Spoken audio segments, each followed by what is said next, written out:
BSc part second physical chemistry unit third में पिछले दो वीडियो से आगे आज हम पढ़ेंगे डिग्री ऑफ फ्रीडम या स्वातंत्र्य कोटि।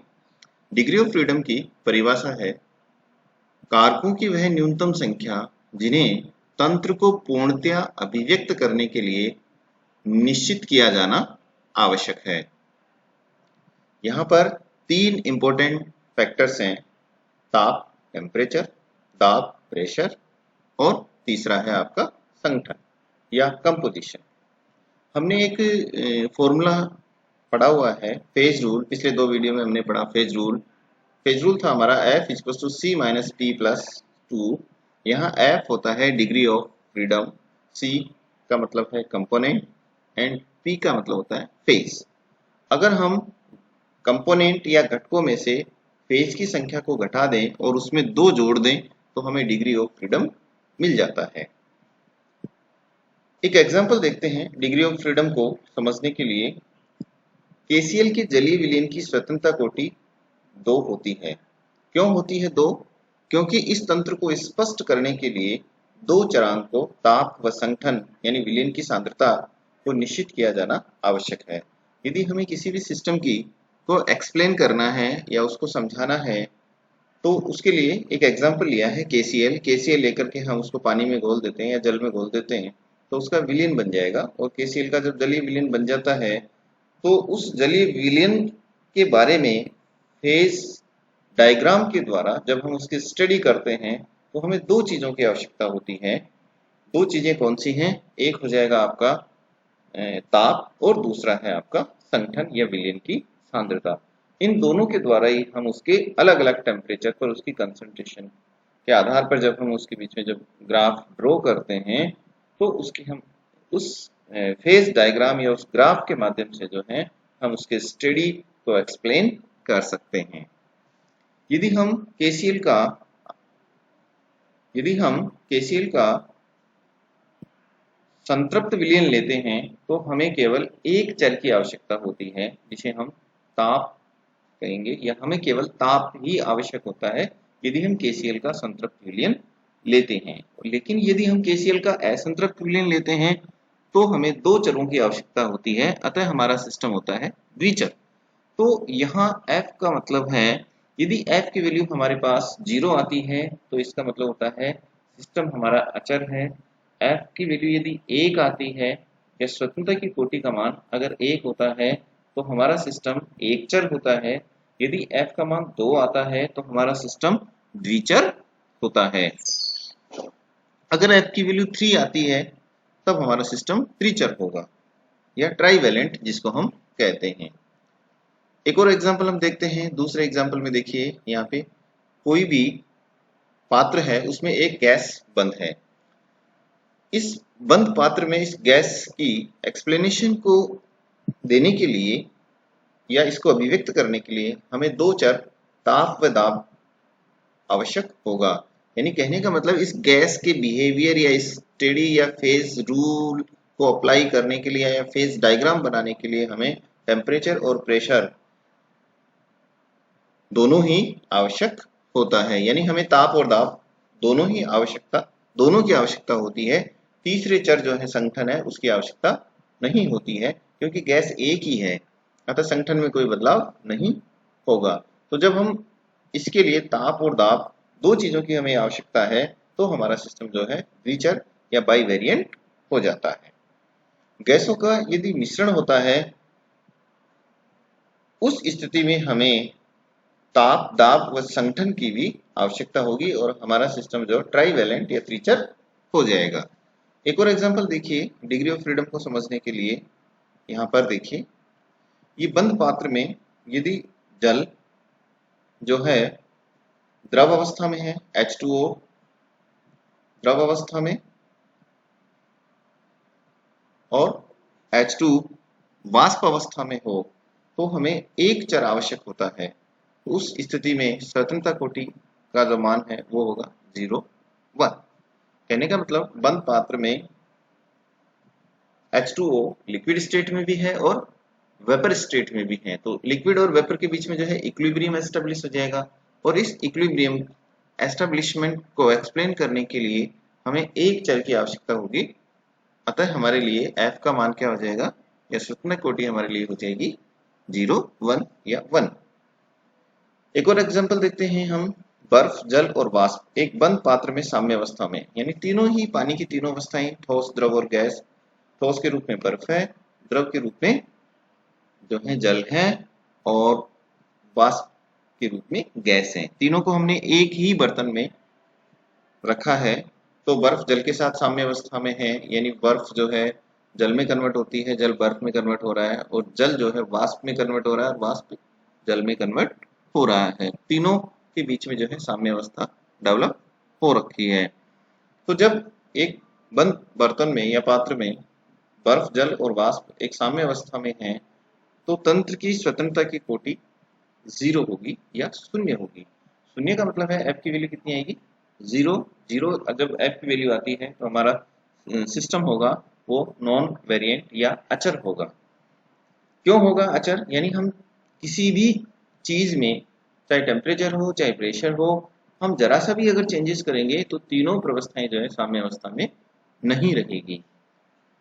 इसका रीजन भी दिया हुआ है, क्योंकि बर्फ, जल और वाष्प तीनों साम्य अवस्था में केवल 0.0098 डिग्री सेल्सियस टेम्परेचर एवं 4.5 mm ये मिलीमीटर दाब पर ही रह सकते हैं।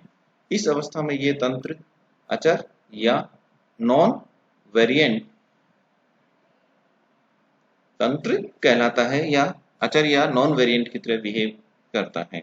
एक वायुमंडलीय दाब व सामान्य ताप पर बर्फ, जल व वाष्प तीनों प्रवस्थाएं उपस्थित रह सकती हैं, परंतु साम्य अवस्था में नहीं उपस्थित हो सकती हैं। एक वायुमंडलीय दाब और सामान्य ताप पर बर्फ, जल और वाष्प तीनों आपस में जो है साम्य अवस्था में उपस्थित तो रह सकती हैं,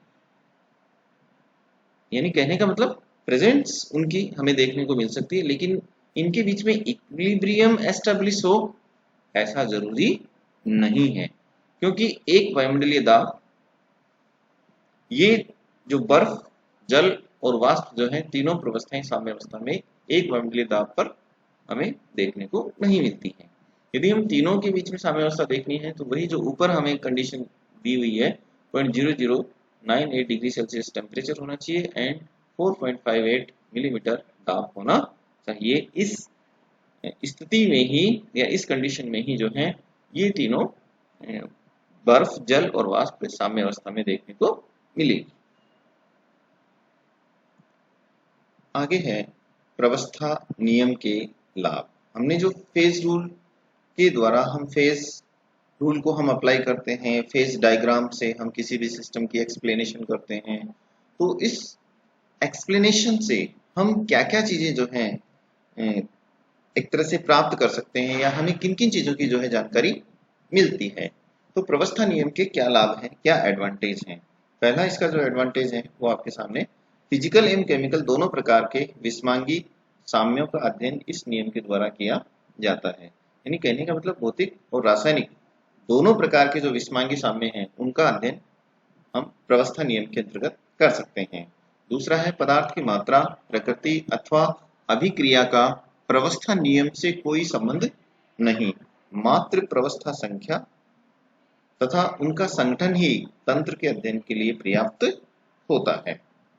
यानी अगर हम प्रवस्था नियम के द्वारा हम अध्ययन कर रहे हैं तो पदार्थ की मात्रा, प्रकृति और अभिक्रिया या रिएक्शन कैसे हो रही है, इन चीजों की हमें आवश्यकता नहीं होती है। तीसरा पॉइंट है प्रवस्था नियम का तीसरा लाभ, प्रवस्था नियम प्रयोग करते समय पदार्थ की संरचना के बारे में किसी पूर्व धारणा की आवश्यकता नहीं होती है। यानी हमें पदार्थ की बहुत ज्यादा डिटेल स्ट्रक्चर की आवश्यकता नहीं होती है। प्रवस्था नियम जो है विभिन्न तंत्रों के आचरण के पूर्वानुमान में सहायक है कि हम इसके द्वारा ये हम स्टडी कर सकते हैं कि कोई भी सिस्टम जो है किसी एक पर्टिकुलर टेम्परेचर पर यदि हमारे पास डाटा है तो एक उससे ज्यादा पे या उससे कम पर वो सिस्टम किस तरह से बिहेव करेगा उसके बारे में हम स्टडी कर सकते हैं। तो ये हमारे 4 लाभ हो गए प्रवस्था नियम के। फिर से देखिए, एडवांटेज ऑफ फेज रूल, पहला, फिजिकल और केमिकल दोनों प्रकार के विषमांगी साम्यों का हम अध्ययन कर सकते हैं। अध्ययन करते समय हमें पदार्थ की मात्रा, प्रकृति और अभिक्रिया की आवश्यकता नहीं होती है। प्रवस्था नियम का प्रयोग करते समय पदार्थ की संरचना के बारे में किसी पूर्व धारणा की आवश्यकता नहीं होती है और प्रवस्था नियम विभिन्न तंत्रों के आचरण के पूर्वानुमान में सहायक होता है। हम पहले से जो है सिस्टम के बारे में हमें एक आइडिया मिल जाता है कि हम उस सिस्टम के बारे में, जिस सिस्टम के बारे में हम स्टडी करने जा रहे हैं। लेकिन फेज रूल की कुछ सीमाएं भी हैं, कुछ कमियां भी हैं जो फेज रूल जो है एक्सप्लेन नहीं करता है। सबसे पहला, फेज रूल की सीमाओं में पहला है, प्रवस्था नियम में केवल ताप, दाब व संघटन अर्थात 3 चरों पर ही विचार किया जाता है। देखिए, अगर तीनों चीजों की आवश्यकता होती है या तीनों वेरिएंट फिक्स होते हैं तो तीनों जो हैं चेंज हम नहीं कर सकते हैं एक साथ में, तो सिस्टम अचर होता है। अगर 2 हैं तो द्विचर हैं, 1 है तो अचर सिस्टम कहलाएगा। तो प्रवस्था नियम में हम केवल टेम्परेचर, प्रेशर और संघटन को ही कंसिडर करते हैं, उस पर ही हम विचार करते हैं, जबकि हम चुंबकीय, विद्युत एवं विकिरणशील प्रभावों पर विचार नहीं करते हैं। दूसरा है, गुरुत्वाकर्षण पर विचार नहीं कर पा रहे हैं हम या नहीं करते हैं। या फेज रूल जो है गुरुत्वाकर्षण पर विचार नहीं करता है कि उसका भी कोई इम्पैक्ट जो है फेज पर पड़ता होगा। तीसरा है, कोई प्रवस्था ठोस या द्रव इतनी सूक्ष्म विभाजित नहीं होनी चाहिए कि वह पृष्ठ तनाव और वाष्प दाब से प्रभावित हो जाए। चौथा है, कुछ विशेष अवस्थाओं में प्रवस्था नियम पर कुछ अतिरिक्त जो है कंडीशंस हमें लगानी पड़ती हैं, रेस्ट्रिक्शंस हमें लगानी पड़ती हैं, मर्यादाएं हमें लगानी पड़ती हैं। ऐसी अवस्था में मर्यादित प्रवस्था नियम या रेस्ट्रिक्ट फेज रूल का प्रयोग करते हैं या phase rule under restricted conditions. यानी ये जो रेस्ट्रिक्टेड फेज रूल जो हम लागू करते हैं वो कुछ विशेष अवस्थाओं में ही इसको हम लागू करते हैं। तो कुछ विशेष अवस्थाओं में हम फेज रूल या प्रवस्था नियम पर हम जो है कुछ रेस्ट्रिक्शंस लगाते हैं, तो हम उस समय अपने जो फेज रूल है F equals to C minus P plus 2 को थोड़ा सा मॉडिफाई कर लेते हैं, थोड़ा सा हम उसको चेंज कर लेते हैं। तो ये है हमारे लिए प्रवस्था नियम की सीमाएं। तो संक्षेप में एक बार फिर से देखिए प्रवस्था नियम की सीमाएं। प्रवस्था नियम द्वारा केवल ताप, दाब व संघटन अर्थात 3 चरों पर ही विचार किया जाता है, जबकि चुंबकीय, विद्युत और विकिरणशील प्रभावों पर विचार नहीं करते। फेज रूल कभी भी गुरुत्वाकर्षण का क्या इम्पैक्ट आ रहा है उसके बारे में विचार नहीं करता है। कोई प्रवस्था ठोस या द्रव इतनी सूक्ष्म विभाजित भी नहीं होनी चाहिए कि वह पृष्ठ तनाव और वाष्प दाब से प्रभावित होती हो। साथ ही कुछ विशेष परिस्थितियां यदि अपने सामने हैं तो प्रवस्था नियम पर कुछ अतिरिक्त हमें रेस्ट्रिक्शंस लगानी पड़ती हैं, और ये जो रेस्ट्रिक्शंस यदि हम लगाते हैं तो हमारा फेज रूल जो है थोड़ा सा जो है मॉडिफाई हो जाएगा, और इस मॉडिफाई फेज रूल को ही हम रेस्ट्रिक्टेड फेज रूल के नाम से जानते हैं। इसका एक और नाम है phase rule under restricted condition. Thanks, आज इतना ही।